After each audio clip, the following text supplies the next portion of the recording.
Hi అండి, నమస్తే. Welcome to సత్యాసం. ఈరోజు వచ్చేసి నేను చిన్నపిల్లల గురించి ఒక టిప్ చెప్పబోతున్నానండి. వర్షాకాలం కదండి, చిన్నపిల్లల్లో ఇప్పుడు దగ్గు, జలుబు, అలాగే గురగుర సౌండ్స్ అలాంటివి వస్తాయి కదా. అవి వచ్చినప్పుడు ఇంట్లోనే ఇలా నేను చేస్తూ ఉంటానండి. మా పిల్లలకి చాలా బాగా యూజ్ అవుతాయి. అందరికీ యూజ్ అవుతుందని చెప్పలేను. కొంచెం మందికి కొన్ని స్వీట్లు ఇష్టం, కొంచెం మందికి కొన్ని స్వీట్లు ఇష్టం ఉండదు. అలాగే కొన్ని టానిక్స్ పడతాయి, కొన్ని పడవు. అలాగే మీ పిల్లలకి పడవచ్చు, పడకపోవచ్చు. మా పిల్లలకైతే ఇది చాలా బాగా రిజల్ట్ వచ్చిందండి. నేనైతే మెడిసిన్స్ ఎక్కువ వాడను. మా చిన్న బాబుకి అయితే, మా పెద్ద బాబుకి ఇవన్నీ తెలిసేది కావు. నాకు చిన్న బాబు వచ్చేటప్పటికి ఇవన్నీ తెలుస్తున్నాయి. ఇప్పుడు నేను ఇద్దరికి చేస్తున్నాను. ఎలా అంటే దీనికి ఇంగ్రీడియంట్స్ కూడా ఏం అక్కర్లేదండి. కొబ్బరి నూనె, చిన్న గిన్నె, 2 తమలపాకులు, అరటికప్పరం బెల్లం ఉంటే సరిపోతుంది. ముందుగా గిన్నెలోకి ఆయిల్ తీసుకుని దాన్ని గ్యాస్ మీద పెట్టుకోవాలండి. చిన్నగా మాత్రమే పెట్టుకోవాలి, సిమ్లో మాత్రమే పెట్టుకోవాలి. హైలో పెట్టకూడదు. పెట్టడం వల్ల మనకు కొబ్బరి నూనె అనేది మనకి మీదకు చెదిరిపోతుందండి. అది కొంచెం వేడి పడిన తర్వాత కర్పూరం బిళ్ళని పొడి చేసుకుని ఆయిల్లో వేసుకోవాలండి.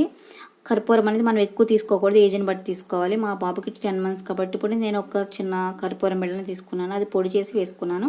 అది కొంచెం చిటపటలాడిన తర్వాత దించేసుకోవాలి. కొంచెం చల్లారుతుంది కదండి, గోరువెచ్చగా ఉన్నప్పుడే ఆ తమలపాకు ఆయిల్ని మనం అప్లై చేసేసుకోవాలి.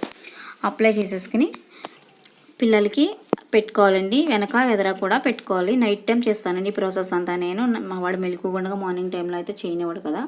అలా పెట్టుకోవడం వల్ల పిల్లలకి చాలా రిలీఫ్గా ఉంటుందండి. అలాగే గురక తగ్గుతుంది, జలుబు తగ్గుతుంది. అలాగే దగ్గు కూడా, ఈ రెండు తగ్గితే ఆటోమేటిక్గా మనకి దగ్గు కూడా తగ్గిపోతుంది కదా. దగ్గు కూడా తగ్గుతుందండి వాడికి. మా చిన్న బాబుకి అయితే చాలా బాగా పనిచేస్తుంది. ఇద్దరు పిల్లలకి కూడా బాగా పనిచేస్తుంది ఇది. అంతేనండి. వెనక ఎదర కూడా అలా అప్లై చేసిన ఆకుని అలా పెట్టుకోవాలి.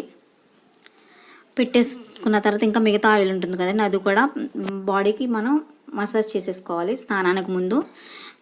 అలా చేసుకోవడం వల్ల చాలా బాగుంటుంది. ఈ ఆయిల్ ఏ సైడ్ ఎఫెక్ట్స్ ఉండవండి. అలాగే ఒంటి మీద ర్యాషెస్ ఉంటాయి కదా, అవి కూడా తగ్గుతాయి.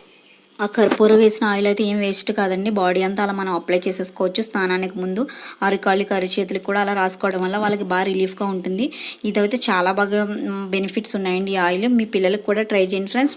ట్రై చేసి మీ పిల్లలకి పని చేసినట్లయితే నాకు ఒక కామెంట్ చేయండి. ఓకే ఫ్రెండ్స్, మీకు నా వీడియో నచ్చినట్లయితే లైక్ చేయండి, షేర్ చేయండి. అలాగే నా ఛానల్కి ఎవరైనా కొత్తగా వచ్చినట్లయితే సబ్స్క్రైబ్ చేయండి. Thank you for watching.